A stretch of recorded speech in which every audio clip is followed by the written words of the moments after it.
Ito ng adobong galunggong yung for today. Yan. Makita nyo mamaya paano lutuin ng adobo. May sili, may bawang, may luya, yan. Yung toyo.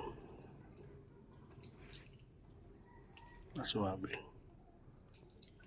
Adobong galunggong. Lagyan mo siya ng toyo. Adobong talong.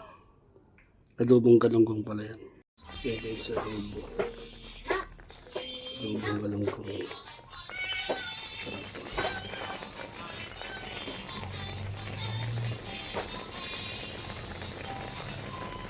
Sarap. Yan na, adobo na siya.